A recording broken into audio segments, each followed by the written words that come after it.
გრძელდება ჩვენი გადაცემა და უნდა გაგაცნოთ ერთი არაჩვეულებრივი ადამიანი, ლაზარე ბზიაშვილი. როგორ ხარ?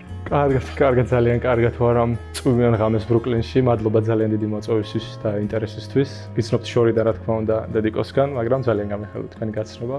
სულ პატარა იყავი, რომ შრომობდი, მუშაობდი. ადრე მივხვდი, რომ რამე თუ მინდა რომ გავაკეთო ამ ცხოვრებაში და მივახციო, უნდა გავაკეთო ჩემით. სამსახური და შრომა არის ძალიან მნიშვნელოვანი. მე მშობლებად ძალიან ბევრი მომაწოდეს, სიყვარული მომაწოდეს, სითბო მომაწოდეს, მაგრამ რა თქმა უნდა, სხვა მხრივს არ მქონდა, როგორც ყველას მქონდა ბევრი. და მივხვდი, რომ არაუშავს. იცი რა, ჩემ შვილებს ექნება, მე თუ არ მექნება. და ზუსტად ეს იყო ჩემი мотиваცია, რომ დამეწყო ადრე. მუშაობდი, მოხუცთა თავშესაფარი იყო თუ ზუსტად მითხარი. მუშაობდი იქ. არასოდეს არ ვიცოდი სიმართლე რომ ვითხრა, რომ ამას გავაკეთებდი ცხოვრებაში, უბრალოდ გამომიშთა ესეთი არსაიდან გამომიშთა ეს სამსახური, კოლეჯში ვიყავი და ინტერნშიპი გავაკეთე და გამომადგა, რომ გიტარას უკრავდი ცოტა და მამაჩემისგან ვისწავლე და ვინც ვყავდა ჩემი პაციენტი და მოხუცი ადამიანი, რომ შემეხედა როგორც არა მოხუცი, როგორც არა დაავადებული და არა პაციენტი, როგორც უბრალოდ ადამიანი, რომელთანაც მე მქონდა 9 საათი, 1 საათი. ადამიანი, რომელიც იყო თავისი ცხოვრების ბოლო ეტაპებში და ცოტა სინათლე რომ მომენტანა მის ცხოვრებაში ამ ბოლო მომენტებში. და აიღე გიტარა და უმღეროდი და ართობდი. კი, ძნელი არის, რომ სიტყვით თქვა ადამიანმა რა გაკმაყოფილებს და რა გაძლევს мотиваციას, ან რატო აკეთებ რაღაცას. რას ელოდები ამისგან და სიმართლე რომ თქვა, ფულის ხრი ძალიან არ იყო ეს სამსახური, მაგის გამო არ ხედავდი ამ მსახურს და მაგიტო არ დავიწყე აქ მუშაობა, რომ გამდიდრებოდი ან რაღაცა ეგეთი, მაგრამ აი შინაგანი სიწყნარე მომაწოდა. იმიტომ რომ გრძნობდი დაფასებულად და გრძნობდი, რომ ჩემ თავში მქონდა რა იმდენი იმედი, რომ ვიცოდი, რომ თუ გულს ჩავდებდი ამ ჩემ სამსახურში, ამ ადამიანს მივაწოდებდი ამ სინათლეს და აი სადაც თვითონ იყო, მან ვიქნებოდი მეც მასთან. რა თქმა უნდა, ისეთი სამსახური იყო ეს, რომ ყველა დანარჩენი პრობლემა, რაც აქვს ადამიანს, გინდა ოჯახის სწავლა, რაზეც უნდა იფიქრო, უნდა დაგეტოვებინა პირდაპირ კარებთან, როცა შეხვედი კლინიკაში, მაგალითად. ყველაფერი, რაზეც ფიქრობდი, ვერ ვიფიქრებდი, ეხლა როგორ უნდა უმღერო დაავადებულ ადამიანს, ვისაც დემენშია და ალცჰაიმერი აქვს, თუ თვითონ ცუდ ხასიათზე ხარ, ან შენ ფიქრობ შენ პრობლემებზე, ეს შეუძლებელია. უსმენდნენ, ვისაც შეეძლო უსმენდნენ. კი, ზოგი ყურადღებას მაქცევდა და ზოგი არა, მაგრამ მაინც ვღეროდი, რა თქმა უნდა, იმიტომ რომ იმედი მქონდა ზოგს, ცუდისმენა მქონდა, უფრო ახლოს უნდა მივსულიყავი, უფრო ხმამაღლა ზოგს ეს სიმღერა მოწონდა, ზოგს ის სიმღერა მოწონდა, ზოგიერთ საერთოდ ყველა სიტყვა ახსოვდა. არაფერი თავის სახელი არ ახსოვდა, მაგრამ სიმღერის ყველა სიტყვა ახსოვდა ადამიანს. ვისწავლე მათგან მე ბევრი რამე ვისწავლე, როგორ მოსმენა შეეძლოთ, თუ რას ფიქრობდნენ, ან რატო მოწონდათ ეს მუსიკა. მე ვიცი, რომ რამოდენიმე პაციენტი გარდაიცვალა და ძალიან განიცდიდი. ბევრს ჰქონდა კოვიდი და მოხუცები, რა თქმა უნდა, უფრო იცვლებიან კოვიდით ახალგაზრდობას შედარებით. ძნელი მომენტია, რომ მაგ ადგილას დავბრუნდე ჩემ თავში, იმიტომ რომ ეხლა ცოტა ხნის წინ იყო უკვე, მაგრამ მენატრება იქ ხალხი და შვილებიც კარგი ყავდათ მაგ ხალხს. ასევე მუშაობდი ბავშვებთან. რას აკეთებდი? სკოლის მერე ცოტა ჯიბის ფული რომ გამაკეთებინა, გახანძლებულში მუშაობდი ბავშვებთან და ვეხმარებოდი დავალების გაკეთებაში, ვეხმარებოდი ხანრაში ვეხმარებდი, ხან უბრალოდ მშობლებმა დატოვეს მანდ, იმიტომ რომ მუშაობდნენ და უნდა თვალი მეულა ბავშვებისთვის, მეტი არაფერი ისეთი არ იყო. იპოვე ბავშვებსა და მოხუცებს შორის განსხვავება? კი, ცხოვრება ძალიან საინტერესო რამეა, იმიტომ რომ იბადები, არაფერი არ იცი, ვერაფერს ვერ აკეთებ შენით, იზრდები, მე დამოუკიდებელი ხდები და ბოლოს უკან ბრუნდები, ვეღარაფერს ვეღარ აკეთებ. შენით, ხო, ზუსტად. ეს კონტრასტი ძალიან ძნელი დასანახი იყო ჩემთვის ამის რეალიზაციის გაკეთება, რომ მეც ამას დაუბრუნდებოდი და მეც მანდ ვიქნებოდი ერთ დღეს.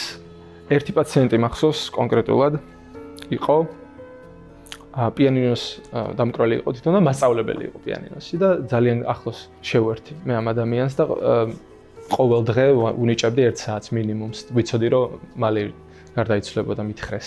ძალიან უყვარდა ბეთჰოვენი, მახსოვს. მე პიანინოზე მე არ უკრავდი, მაგრამ უნდა მესწავლა ცოტა მაინც. რა გავაკეთე? რაც შემეძლო იყო, რომ ბეთჰოვენის სწავლა მინდოდა გიტარაზე მისთვის და დავიწყე. და ნელა სწავლობდი და ყველაზე ძნელი მომენტი იყო, რომ ისე გარდაიცვალა, რომ ვერ მოვასწრე ბოლომდე ამ სიმღერის სწავლა გიტარაზე და ვერ დავუკარი ბოლომდე მისთვის.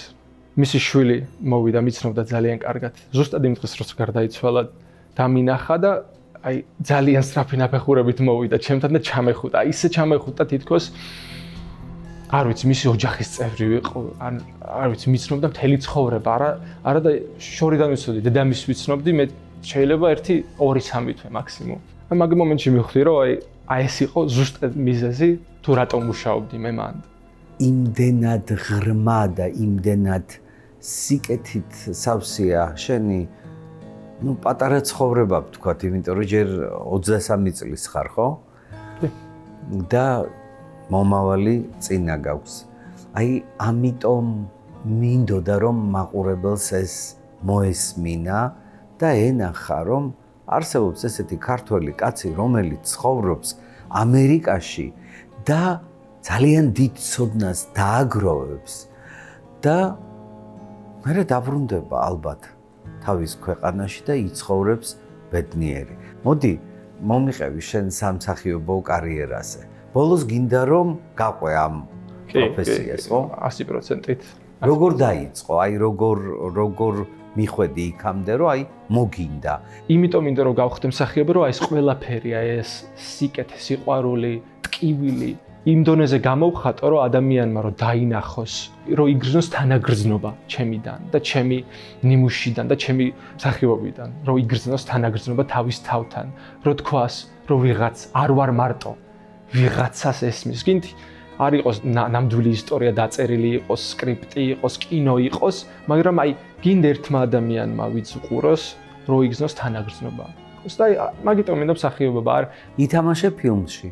ну რეალისტურად მაინც პირველი როლი იყო ჩემთვის და ეხა ვიცი რომ ბევრი მაქვს სასწავლი და ბევრი მაქვს რომ დავამუშაო, მაგრამ ვერ ვიტყვი რომ აი ძალიან მაგრავი თამაში მომეწონა. კი, ბევრი რამე არის, რასაც მე შეიძლება სხვანაირად გავაკეთებდი, მაგრამ დღის ბოლოს ვცადე, გამომივიდა თუ არა, სხვისი გადასაწყვეტია. მე ვცადე და ვიცი რომ გულით ვცადე. ეხლა სად მუშაობ?